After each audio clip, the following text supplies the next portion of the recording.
बिस्मिल्लाहिर्रहमानिर्रहीम, अस्सलाम वालेकुम, welcome to my channel. I hope आप सब ठीक ठाक होंगे। अल्हम्दुलिल्लाह से मैं भी ठीक ठाक हूँ। जैसा कि आपको पता है कि गर्मियों की छुट्टियां हो चुकी हैं और बच्चों की जो फरमाइशें हैं ना वो ख़त्म होने का नाम ही नहीं ले रही। पहले पता था कि बच्चे स्कूल गए हैं और स्कूल से आएंगे, खाना बना होगा और खा लेंगे, कि उनको पता है कि अब भूख से चूहे नाचना शुरू हो गए हैं पेट में, तो हमने ये खाना ही है। तो बस बच्चे जो जैसा होता था वो खा लेते थे। अब जैसे छुट्टियाँ हो गई हैं, अब जो फरमाइशें उनकी बढ़ गई हैं, अब जो उनको दोपहर का खाना भी नहीं अच्छा लगता, रात का भी नहीं अच्छा लगता और सुबह का नाश्ता भी बिल्कुल नहीं मेरे बच्चे तो करते। बस यही होता है कि दोपहर में कुछ अच्छा सा मज़े का हो या फिर बाहर से कुछ मंगवा दें। लेकिन मैं कहती हूँ बाहर से इतना महंगा क्यों मंगवाना, बंदा घर में थोड़ी सी मेहनत करे और मज़े का और बजट में बन के तैयार हो जाता है। तो आज मैंने कह रहे थे कि हमें ना कबाब मंगवा कर दो, लेकिन मैंने कहा 80 रुपये का कबाब है, कौन 80 रुपये का कबाब मंगवाए, हम घर में कबाब बनाएंगे। तो घर में ईज़िली कबाब बन जाते हैं और बहुत ही मज़े के बनते हैं। मैं जब भी बनाती हूँ, बड़े गोश्त के हों या फिर बकरे के गोश्त के हों या फिर चिकन के हों, मैं घर में बना लेती हूँ। तो मेरे पास चॉपर है, मैं चॉपर में पहले कीमा बना लेती हूँ। तो चॉपर में ही मैंने कीमा करना होता है, चॉपर में ये सारी है ना मसाले वगैरह तैयार कर लेती हूँ। अगर आपके पास चॉपर नहीं है तो इसमें परेशान हो या टेंशन लेने वाली कोई बात ही नहीं है। तो मैंने ना चॉपर में ये अदरक लहसुन जो चॉप कर लिया। आप हाथ वाले चॉपर में इनको चॉप करके इनका सारा पानी जो ना हाथों की मदद से दबा दबा कर सारा पानी निकाल देना अपने प्याज़ों का और एक साइड पे रख देना। और मैंने जो चॉपर में कीमा कर रही हूँ, तो आपने बाज़ार से ना कीमा करवा लेना है। तो जैसा ये सारे मसाले आपने कीमे में मिक्स कर देने हैं। तो मिक्स करके तो आपने ना उनको फ्रीज़ कर देना आधा पौने घंटे के लिए। तो आपका भी ये जो है ना कबाब का मसाला बिल्कुल तैयार हो जाएगा। तो मैंने ये चॉपर में कीमा कर लिया। अब जो मैंने पानी इनका निकाला था, जो ये मसाले में इसके अंदर जो ना प्याज वगैरह डाल दूँगी, तो और बाकी के मसाले भी इसी तरह मैं डाल दूँगी। तो आपको पता कि आजकल की महंगाई में बंदा चीज़ नहीं बाहर से मंगवा सकता, क्योंकि आजकल बच्चे को पेट भरें या बिजली के बिल पर या घर के अखराजात पूरे करें, ये बहुत ही मुश्किल हो रहा है। तो बस ये बहुत ही मज़े के कबाब जो ना घर में बन के तैयार होते। साथ ही मैंने 2 चम्मच ना दही के डाल दिए थे। तो इसको मशीन को चला दूँगी, 2 से 3 मिनट में ब्रीक हो जाएगा ये कीमा। और ज़्यादा इसको कुक करने की भी ज़रूरत नहीं होती, क्योंकि मशीन में हमने इसको ब्रीक किया होता है, तो फिर ज़्यादा ये टाइम नहीं लगता। इतनी ईज़िली 10 मिनट में कबाब जो ना घर में बन के तैयार हो जाते हैं। आपके पास जो भी हो पैन, उसी में आप बना सकते हैं। तो ये देख सकते हैं आप, बिल्कुल ब्रीक हो गया। अगर आप उस चॉपर में ना वो मसाले वाली डिब्बी में भी आप चॉप करेंगे ना, तो इसी तरह ही ब्रीक चॉप होगा। तो बिल्कुल भी टेंशन ना लेंगे अगर उसको कुछ हो जाएगा, नहीं जलेगी, नहीं कुछ होगा। पहले मेरे पास वही थी, उसी में मैं करती थी। फिर मैंने ये चॉपर लिया था। तो पहले तो मैंने हर चीज़ में, तो कीमा भी बड़े गोश्त का ना उसी में गोश्त वैसे ही डाल कर ना, तो उसमें कीमा बना लेती थी। जब कोई मुझे नहीं कीमा करवा कर देता था, तो अकेला गोश्त बड़ा लेकर आ जाते थे ना, तो उसी में कीमा बना करके तो फिर मैं ना उसके कोफ्ते वगैरह या कबाब वगैरह बना लेती थी। तो इधर मैंने जो तैयार किया है कबाब का मसाला, इधर फ्रीज में बर्फ़ वाले खाने में आधा घंटे के लिए रख दूँगी। जैसे ये ठंडा होगा, थोड़ा सा हार्ड हो जाएगा, तो कबाब बनाना जो ना ये आसान हो जाएंगे।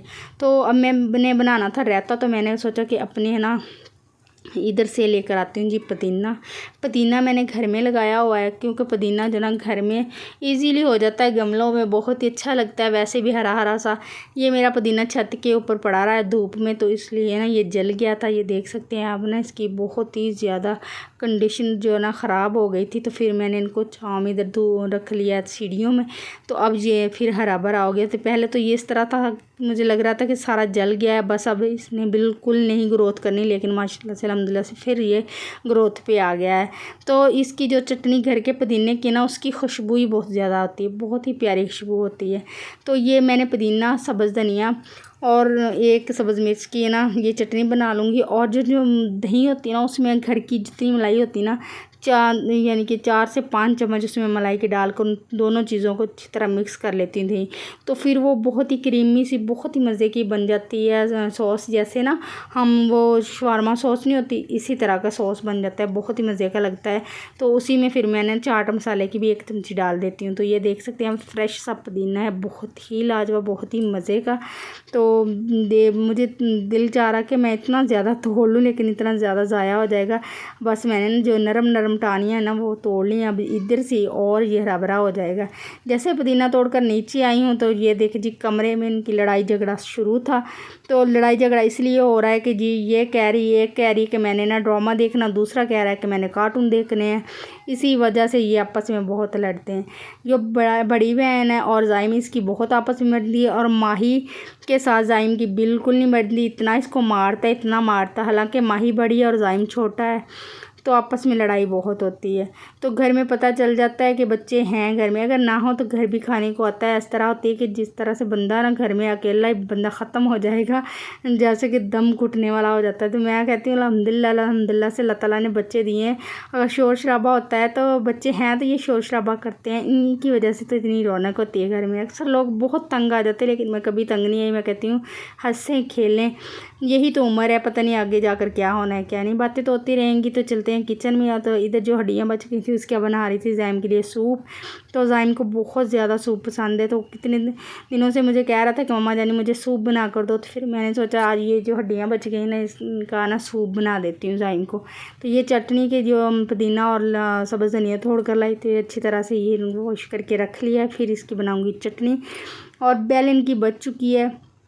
जिस तरह से स्कूल में बेल बजती है टन टन टन के हाँ ब्रेक हो गई, खाना खा लो, तो इसी तरह से मेरे घर में भी टन टन होना शुरू हो जाती है। जी भूख लग गई या कुछ दे दो, अब तो चूहे नाचने लग गए पेट में। तो बस फिर मैंने ना, एक तो गैस की इतना मसला है कि ना सर्दियों में गैस देते हैं जी ना गर्मियों में। पता नहीं ये हुकूमत हमारा क्या बनाएगी, गर्मी इतनी ज़्यादा है और गैस का पता ही नहीं कि आना कि नहीं आना। 12:30 बजे गैस देते हैं, फिर ना 1-1:30 बजे गैस चली जाती है, बिल्कुल नहीं होती। हवा भी नहीं छोड़ते चूल्हों में भी, इस तरह से हवा भी हो। तो फिर मैंने 7 सिलेंडर भी भरवा के रखा हुआ है। जैसे जैसे मैं रोटियां बनाती हूँ ना, कभी कभी तो इस तरह से होता है कि रोटियां बनाते बनाते गैस चली जाती है, फिर मुझे सिलेंडर पे बनानी पड़ती हैं। तो रोटियां बनाकर मैंने पहले रख ली थी। अब मैं बनाऊंगी कबाब। तो ये देखिए जी कितना हार्ड हो गया है। पानी लगाएंगे हल्का सा और हल्का हल्का दबाकर इस तरह से कबाब सारे बनाकर रख लूँगी। तो फिर हल्का सा घी लगा कर ना इनको फ्राई कर लेंगे, क्योंकि ये पहले कीमा इतना नरम होता है, इनको ज़्यादा कुक करने की ज़रूरत ही नहीं होती।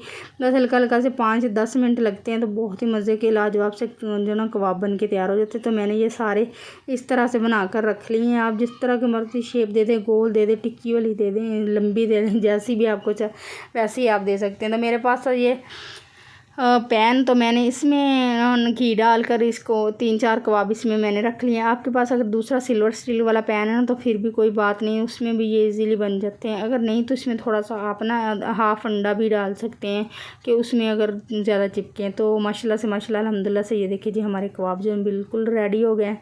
तो बहुत ही मज़े के, इतने जूसी से नरम बने हैं, बिल्कुल भी हार्ड नहीं है। जैसे हम बाज़ार से कबाब लेकर आते हैं ना, बिल्कुल वैसे ही बने हैं।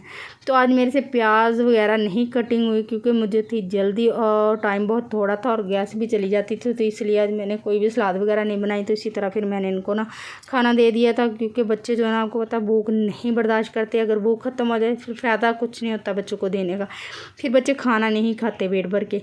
मैं कहती हूँ जिस तरह बच्चा मांगता ना, उसी तरह बंदा दे।